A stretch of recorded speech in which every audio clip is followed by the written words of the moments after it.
The Adventures of Pinocchio, Chapter 27. The Great Battle Between Pinocchio and His Playmates. One is wounded. Pinocchio is arrested. Going like the wind, Pinocchio took but a very short time to reach the shore. He glanced all about him, but there was no sign of a shark. The sea was as smooth as glass. "Hey there, boys! Where's that shark?" he asked, turning to his playmates. "He may have gone for his breakfast," one of them said, laughing.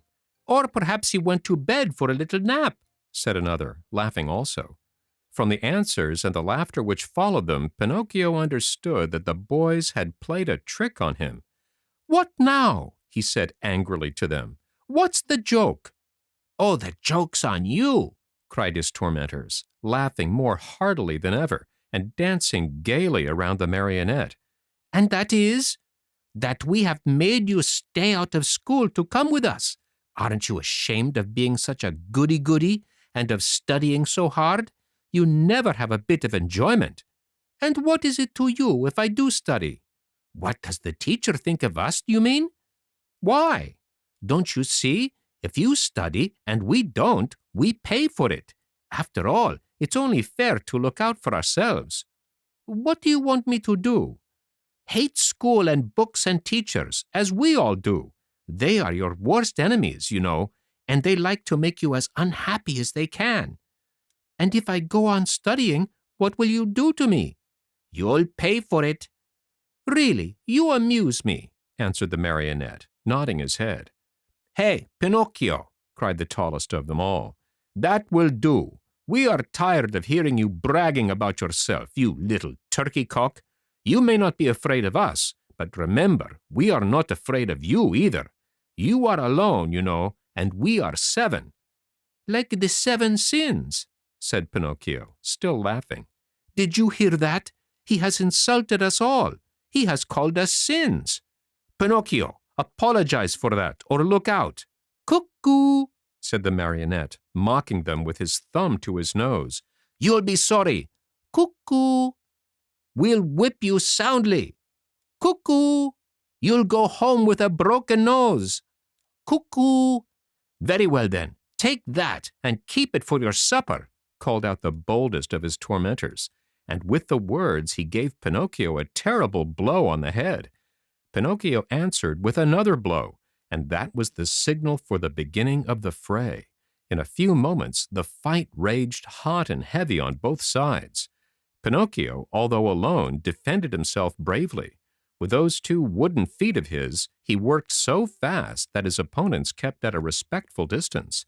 Wherever they landed, they left their painful mark, and the boys could only run away and howl.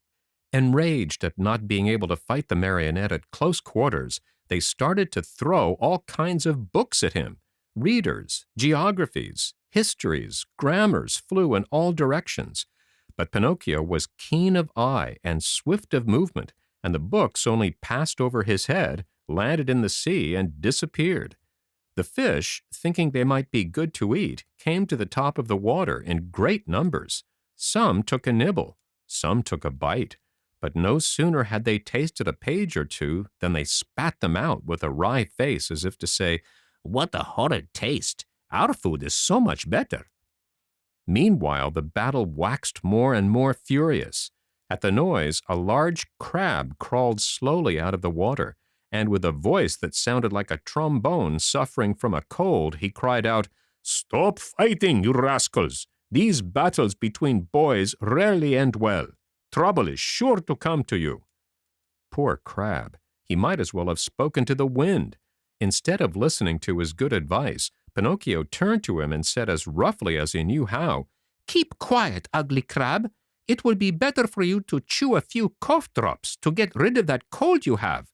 Go to bed and sleep. You will feel better in the morning." In the meantime, the boys, having used all their books, looked around for new ammunition. Seeing Pinocchio's bundle lying idle nearby, they somehow managed to get hold of it.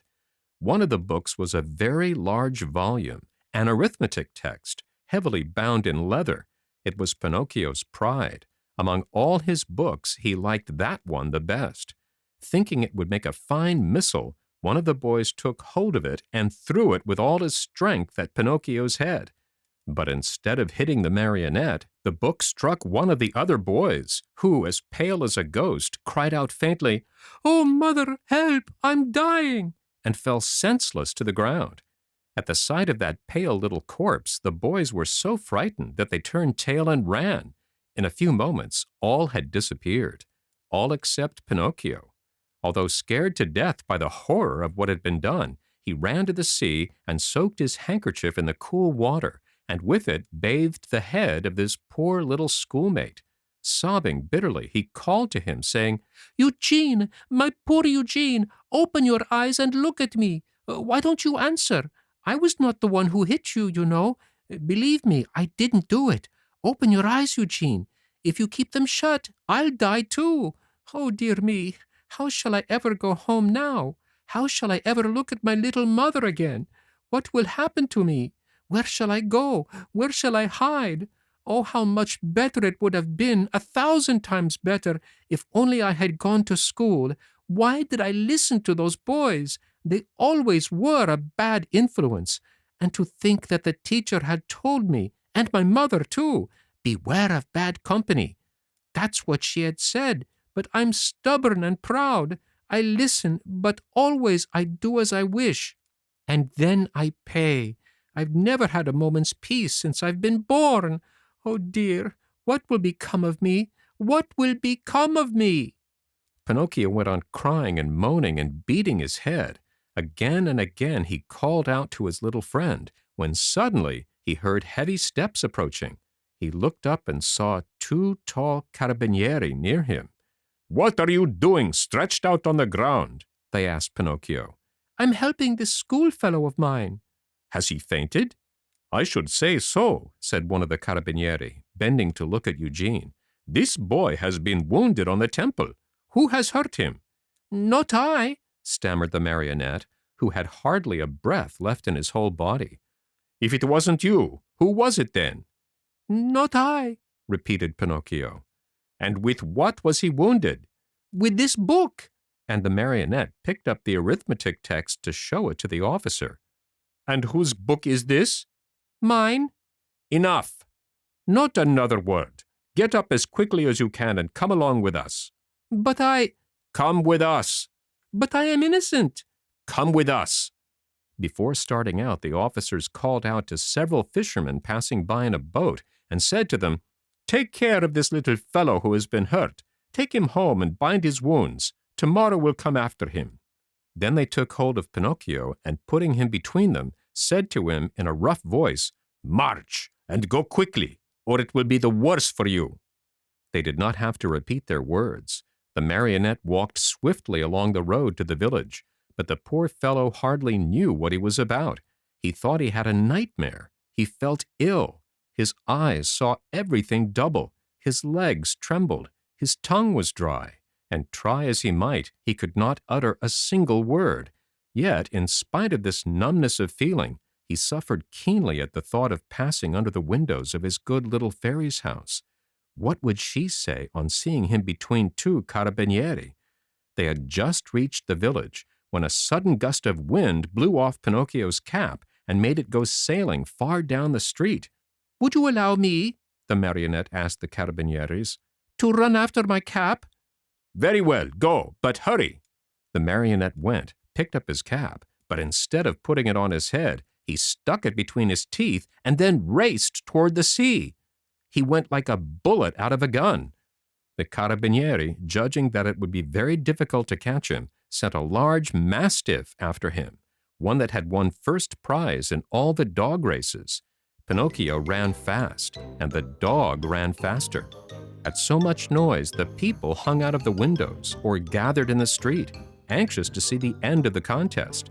But they were disappointed, for the dog and Pinocchio raised so much dust on the road that after a few moments, it was impossible to see them.